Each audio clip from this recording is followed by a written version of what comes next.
Fala galera, Prof. Copo na área, tamo aí de novo, hein? Que beleza, esse canal tá bombando, gente. Vamos apertar o sininho aí, vamos lá, vamos fazer parte do meu canal para eu poder falar sempre mais coisas para vocês, né? Vocês inclusive podem falar, pô Jorge, fala dessa matéria aí, eu vou adorar. Dando continuidade ao nosso quadro questões que mais caem ou podem cair no Enem, na UERJ. E dando continuidade mesmo a uma série que eu venho fazendo, foi da Primeira Guerra, do período entre guerras, né, principalmente os regimes totalitários e nazifascismo. E hoje eu vou falar de umas matérias que eu mais gosto, por sinal, de dar aula, que é emocionante e tal, que é a Segunda Guerra Mundial, para a gente fechar, né, os conflitos mundiais. Bom, a Segunda Guerra Mundial, que aconteceu, que teve início em 1939 e terminou em 1945, sem dúvida alguma, uma dos conflitos mais marcantes da história em termos de destruição, de número de mortos. Foi uma coisa bastante triste, envolvendo mais uma vez as nações europeias, mas dessa vez praticamente o mundo inteiro estava lá, né? Inclusive a gente vai falar um pouquinho, o Brasil participou da Segunda Guerra Mundial ativamente no final dela, tá? Mas vamos fazer uma rápida contexto, um roteirinho. A Segunda Guerra Mundial, obviamente, tem muito a ver com a chegada do Hitler ao poder na Alemanha. Ele chega ao poder em 1934, ele promete que ele pediu para darem 4 anos para ele transformar a Alemanha, né? E ele vai conseguir, mas tudo baseado no regime de exceção, totalitário, nazismo, autoritário, com todo mundo tendo que obedecer a tudo. Parece que os alemães, né, ficaram cegos nessa hora. Claro que não são todos, sempre tem lá a galera que foi contra o regime, mas ele conseguiu. Tinha a juventude hitlerista, por exemplo, era uma coisa bem segmentada mesmo. E aí o que aconteceu? O Hitler, ele tinha como uma de suas tripés da doutrina o espaço vital, e ele foi querendo inicialmente expandir o território alemão. O espaço vital, segundo Hitler, era um espaço na Europa que só ia abrigar os povos germânicos, e com isso ele começou com a anexação da Áustria, o famoso Anschluss, que era na verdade a sua nacionalidade, né? Para quem não sabe, Hitler era austríaco. E aí foi sem guerra, sem sangue, sem nada, foi até através de um plebiscito. Depois foi a Tchecoslováquia, um pouco confuso, os sudetos tchecos e tal, até ele realmente preocupar, porque até então ninguém estava preocupado. A gente tinha a Liga das Nações, que era liderada por França e Inglaterra, estava fazendo vista grossa para o expansionismo alemão, pensando que ele ia atacar a então União Soviética, agora a União Soviética, ela já tinha se transformado depois da Primeira Guerra Mundial e da sua Revolução.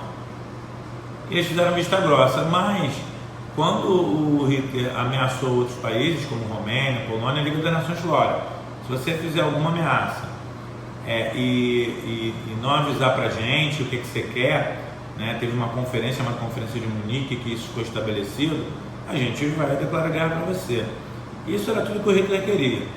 E aí ele, né, eu até falei no vídeo anterior rapidamente, o Hitler teve uma sacada, né? Ele sabia, ele não queria cometer o mesmo erro que a Alemanha cometeu na Primeira Guerra, que foi lutar em 2 frentes de batalha. E aí o que aconteceu?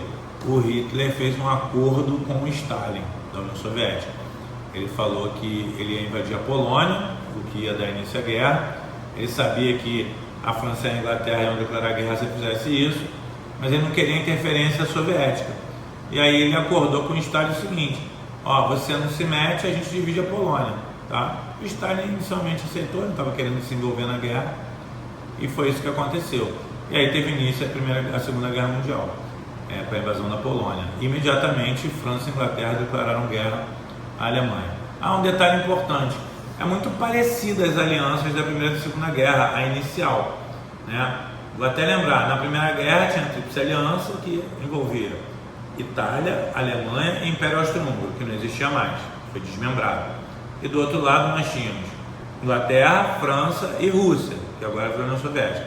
Nesse momento nós temos o eixo, o famoso eixo do mal, com Itália, Alemanha e Japão. E os aliados, que é justamente, novamente, França, Inglaterra e agora a União Soviética, tá?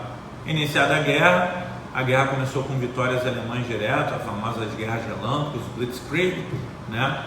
E o Hitler foi ganhando terreno, conseguiu invadir a França, coisa que ele não tinha conseguido, e dominar, coisa que ele não tinha conseguido na Primeira Guerra Mundial, né? Mesmo com a resistência francesa não deu, ele tomou a França e a guerra ficou muito pro lado dele. Só que ele precisava fazer alguma coisa com a Inglaterra. Tentou fazer uma batalha com a Inglaterra, chamada Batalha da Inglaterra, batalha aérea, onde ele perdeu. E aí nesse momento talvez ele tenha começado a errar a estratégia dele. Quando ele perdeu a Batalha da Inglaterra, ele resolveu então, que ele já estava fortalecido na Europa tal, a Inglaterra de qualquer maneira é uma ilha, né? Teria que avançar para cá. O que ele fez? Esqueceu o acordo que ele fez com o Stalin, esqueceu, né? Simplesmente abominou e resolveu invadir a União Soviética, né? Na famosa Operação Barbarossa. E aí o que aconteceu? Aí o Stalin também obviamente vai se defender. E isso até 1941, e aí em 1943 a gente vai ter a batalha mais sangrenta da guerra, que é a Batalha de Stalingrado, quando vai ter o contra-ataque soviético, né? Detalhe super interessante sobre esse momento: na Batalha de Stalingrado, o Stalin vai usar a mesma estratégia que os russos usaram contra Napoleão praticamente cento e tantos anos antes, né?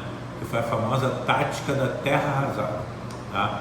Isso prejudicou muito o exército do Hitler, que acabou começando a perder as batalhas na Rússia, né? União Soviética, mas dentro da Rússia.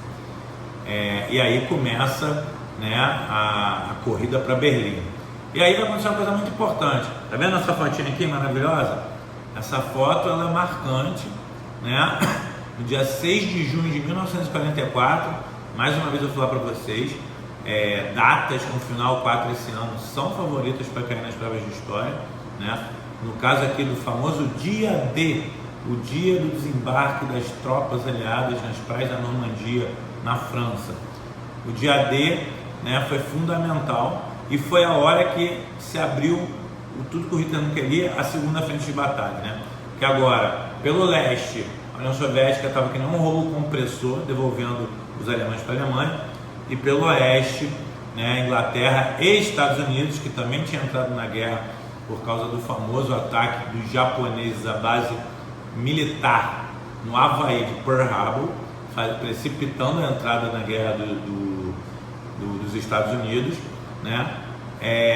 Nesse momento do dia D, a coisa começa a virar, o jogo começa a virar, né? E aí foi um tempo só para que os russos primeiramente chegassem em Berlim, né? Sempre bom lembrar que antes disso, alguns dias antes dos russos chegarem em Berlim, segundo consta na história, Hitler acabou se suicidando no bunker e depois pedindo para ser queimado, né? E aí depois quem vai ter que se render são, né, os generais nazistas que continuaram lá, e aí foi um tempo só. Sempre lembrando, já falei no último vídeo também, que no meio disso tudo tivemos também a parte do Holocausto, né, onde mais de 6 milhões de judeus foram mortos, então sempre é bom lembrar que isso aconteceu durante a Segunda Guerra Mundial, tá? Depois, com a vitória dos aliados, né, os nazistas foram julgados no famoso Tribunal de Nuremberg, todos julgados e condenados à morte, tá? Tivemos alguns tratados naturais, né, mas talvez o que fica mais marcante do final da Segunda Guerra Mundial é que, com a vitória soviética e também dos Estados Unidos, meio que já ficou combinado que o mundo, depois do pós-guerra, ia ser um mundo dividido em duas ideologias, né? O capitalismo e o socialismo, o famoso mundo bipolar. Isso já tinha ficado meio definido, tanto que na divisão da Alemanha, porque a Alemanha foi dividida entre os quatro, né, França, Inglaterra, Estados Unidos e União Soviética, a divisão da Alemanha que começou assim, depois transformou numa Alemanha capitalista e numa Alemanha socialista liderada pela União Soviética, que mais tarde vai gerar a divisão da Alemanha, com o nascimento da Alemanha Ocidental e da Alemanha Oriental, e depois, mais tarde ainda, a criação do Muro de Berlim, que vai ser o símbolo da Guerra Fria. E aí, Guerra Fria vem um dia aí pra gente, tá? Fique comigo, me perguntem, aperte o sininho, vamos junto nessa. Beijo no coração, até a próxima.